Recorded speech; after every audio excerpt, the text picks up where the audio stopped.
Have you ever wondered why certain people seem to have a magnetic pull over others?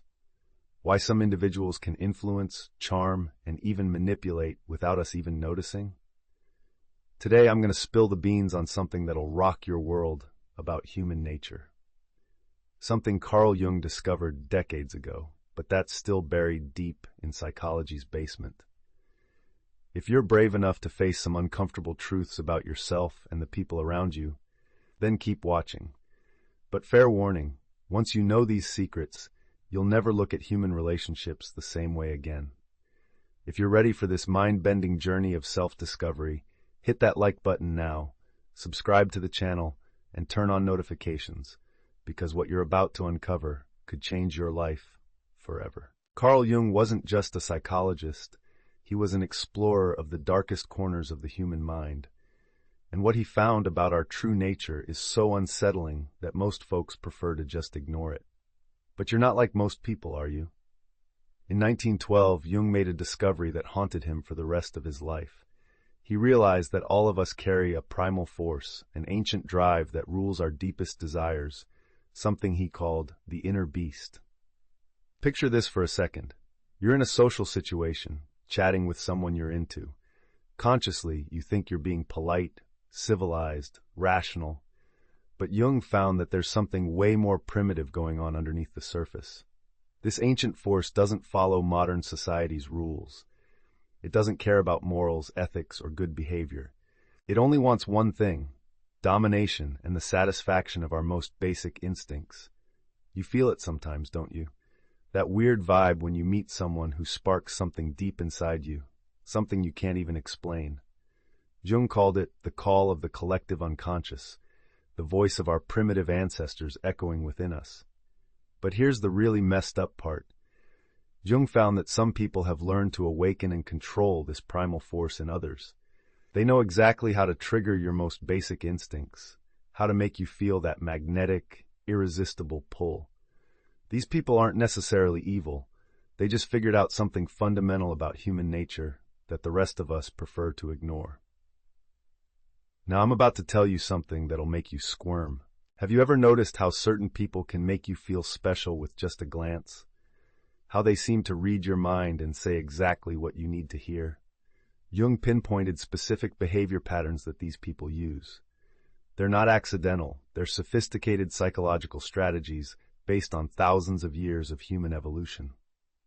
First sign, they create what Jung called emotional mirroring.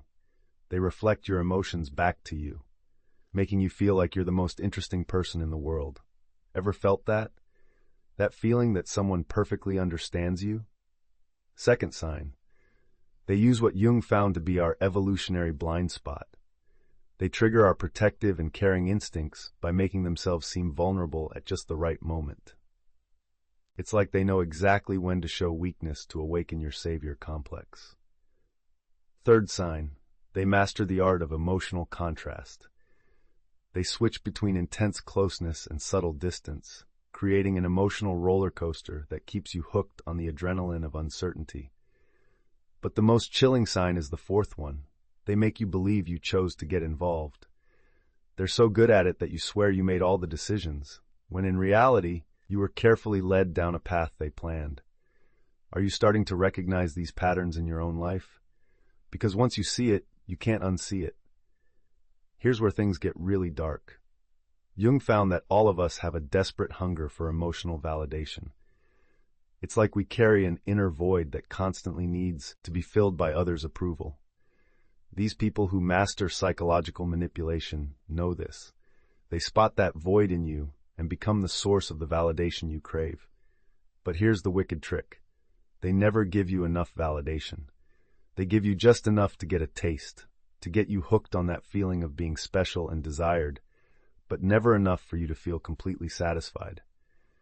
It's like a psychological drug. You always need one more hit. Jung called this induced emotional dependency. They make you believe that without them, you'll go back to being that ordinary, insecure person no one pays attention to. Think about your last intense relationship. Remember that feeling that when you were with that person, you felt amazing, but when they pulled away, you felt empty and desperate? That wasn't love. That was sophisticated psychological manipulation. And the most unsettling part? Jung discovered that the smarter and more successful someone is, the more vulnerable they become to this kind of manipulation. Why? Because intelligent people believe they're in control, that they can't be manipulated, and that very confidence is exactly what makes the manipulation more effective. Feeling a bit uneasy now? Good, because we're just scratching the surface of this dark truth about human nature. Jung made an even more disturbing discovery when he started analyzing cases of people stuck in toxic relationships. He noticed there's a psychological mechanism that works like an invisible prison, and most of us don't even know we're trapped. This mechanism works like this. First, the manipulative person creates what Jung called intermittent reinforcement. Sound familiar? It's the same principle used in slot machines. You get rewards, attention, affection, validation, but unpredictably. Sometimes you get a lot of affection, sometimes none. Sometimes total attention, sometimes you're completely ignored. And your brain, desperate for patterns, goes into survival mode, trying to figure out what it needs to do to get the next fix of validation. Jung observed that this creates a psychological obsession. You start analyzing every word, every gesture, every silence, trying to crack the code to get more of that emotional drug. It's like you become a scientist studying the other person's behavior, but in reality, you're just a lab rat being conditioned. And here's what freaks me out most about Jung's studies. He found that this conditioning can happen in just a few weeks. A few weeks. In less than a month, someone can be psychologically programmed to be emotionally dependent on another. Have you ever found yourself obsessively checking your phone, waiting for a message from someone, felt anxious when they took too long to reply, changed your plans, your routine, your priorities to fit someone else's emotional whims? That's not love. Jung said true love liberates, while emotional dependency traps. True love makes you feel more like yourself, while emotional dependency makes you feel like you only exist through the other person's approval. But the question Jung asked, and one that should haunt us, is, how many people around us have already mastered this technique? How many people know exactly how to turn us into emotional dependents? Now, Jung uncovered something that will make you question all your past attractions. He realized that the most psychologically dangerous people are those who seem too perfect. They wear a mask of perfection that's carefully crafted to trigger our weaknesses. Think about it. Have you ever met someone who seemed to have it all? Beauty, intelligence, success, confidence, someone who seemed to be exactly what you always dreamed of finding? Jung called these people fantasy projectors. They have the supernatural ability to become exactly what you desire most. But here's the dark secret. They're not actually perfect. They've just studied you enough to uncover your deepest fantasies and molded themselves to fit them. It's like they're actors playing the role of your dream person. Jung found that these people do three things masterfully. First, they do emotional mining. In early encounters, they ask seemingly innocent questions that are actually mapping your insecurities, your fears, your unfulfilled dreams. You think you're having deep, meaningful conversations, but you're actually providing the instruction manual on how to manipulate you. Second, they create what Jung called artificial synchronization. They start showing interests, tastes, values that are surprisingly similar to yours. What an incredible coincidence, right? You have so much in common. In reality, they're just mirroring your own words back to you. Third, and most dangerously, they activate your savior complex. They reveal a specific vulnerability, always something you feel capable of fixing or healing in them.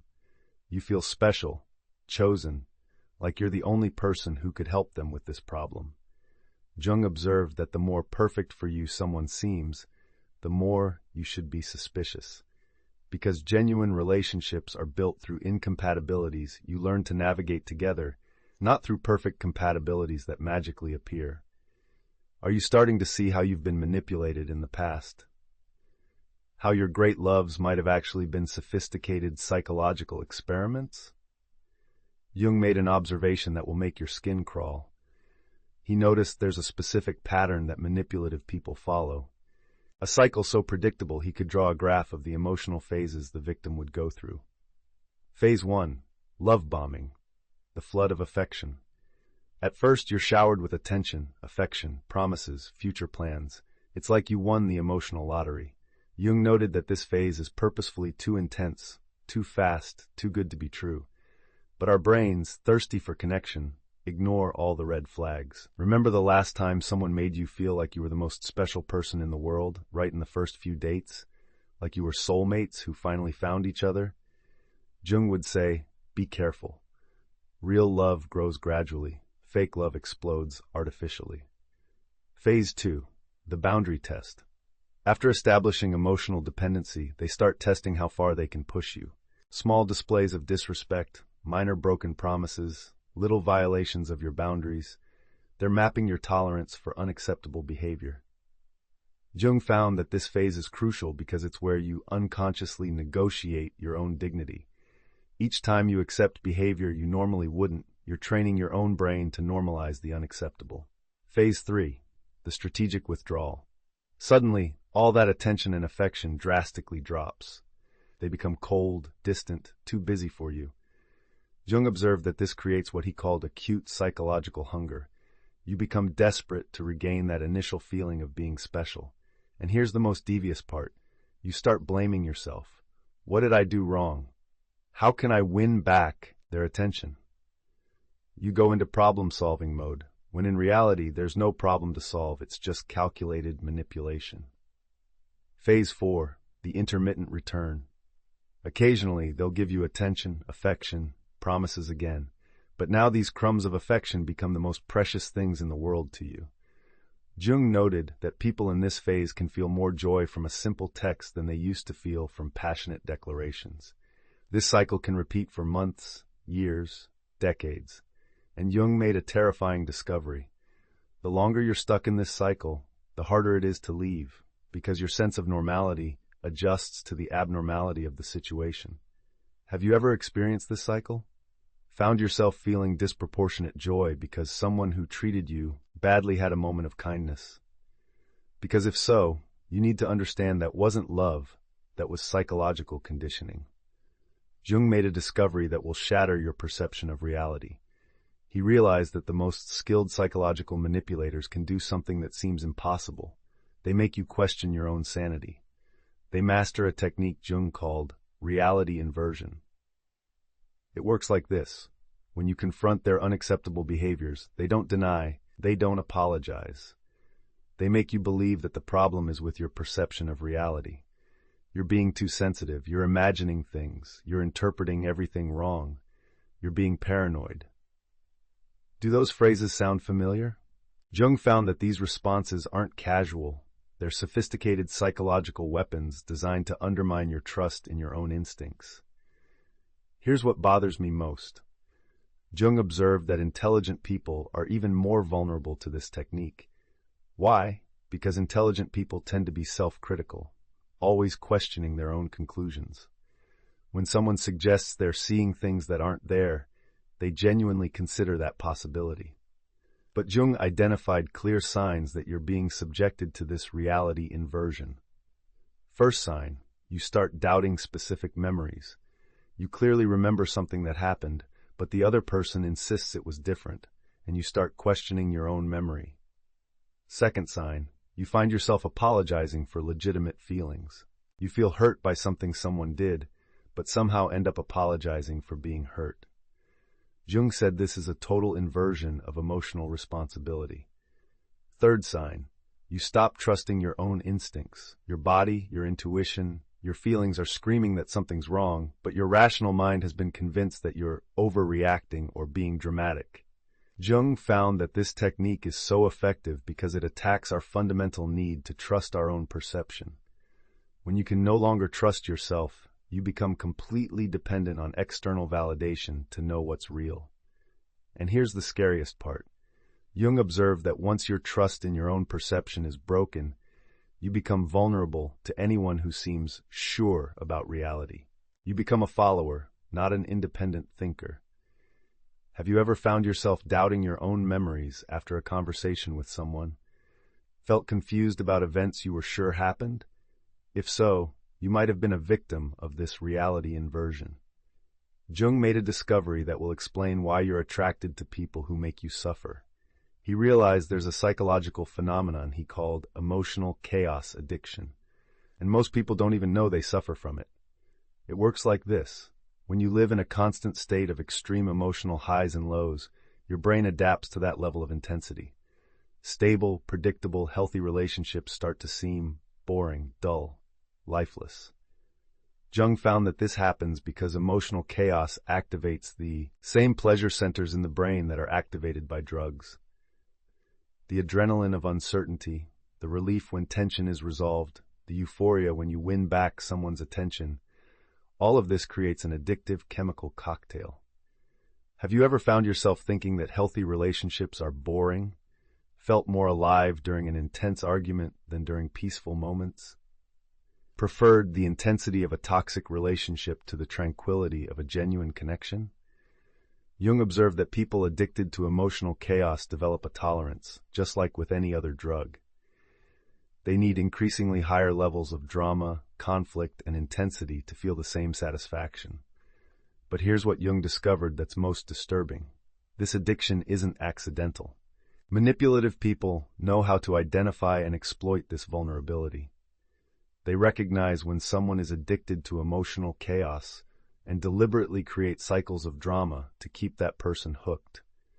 They alternate between moments of intense passion and devastating conflict, creating an emotional roller coaster that keeps you addicted. And when you try to leave, when you try to seek stability, they know exactly how to create a crisis that pulls you back in. Jung identified 3 phases of this addiction. Phase 1, normalization of chaos. You start to accept that intense relationships are normal. You begin to associate drama with passion, conflict with emotional intensity. Phase 2, contempt for stability. Stable people start to seem boring. You interpret kindness as weakness, consistency as a lack of passion. Phase 3, active pursuit of drama. You unconsciously sabotage healthy relationships or seek out people you know will make you suffer, because suffering has become your way of feeling alive. Jung said this is one of the most subtle forms of self-destruction because you genuinely believe you're seeking love, when in reality, you're seeking your next dose of emotional chaos. Now we've reached the most crucial point of this entire dark journey through the intricacies of human psychology. Jung didn't show us these disturbing truths to make us despair, he showed them to us to set us free. Jung believed that awareness is the only real weapon against psychological manipulation. Not theoretical knowledge, but visceral, intuitive awareness of what's happening inside you and around you in real time. He developed what he called the inner observer, a part of you that can step back and watch your own psychological patterns without judgment. This capacity for self-observation is what separates you from being an unwitting victim of manipulation. Jung created specific exercises to develop this awareness. First exercise. Before responding to any emotional provocation, pause and ask yourself, what am I feeling? Why am I feeling this? Is this reaction being artificially stimulated? Second exercise.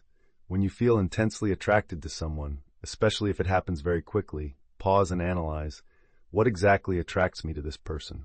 Is this attraction based on who they truly are, or on how they make me feel about myself? Third exercise, when you find yourself doing something you normally wouldn't to please someone, pause and question, am I doing this because I genuinely want to, or because I'm trying to secure approval and validation? Jung discovered that true freedom doesn't come from avoiding manipulative people. They'll always exist. Freedom comes from developing such sharp inner discernment that you can identify manipulation in real time and consciously choose how to respond. But Jung issued a warning that haunts me to this day. He said that most people prefer to remain unconscious because awareness demands responsibility. It's easier to be a victim of circumstances than to be the architect of your own life. If this video made you question patterns in your own life, if it made you recognize situations you've experienced, then leave a comment telling your story. Share this content with someone who needs to hear these truths. And subscribe to the channel because we'll be exploring more dark territories of human psychology in the coming weeks. Subscribe to the channel and leave a like to get access to more stories like this. The question Jung left for us is simple. yet brutal. Do you have the courage to be truly free, or do you prefer the comfortable unconsciousness of being manipulated? The choice, as always, is yours.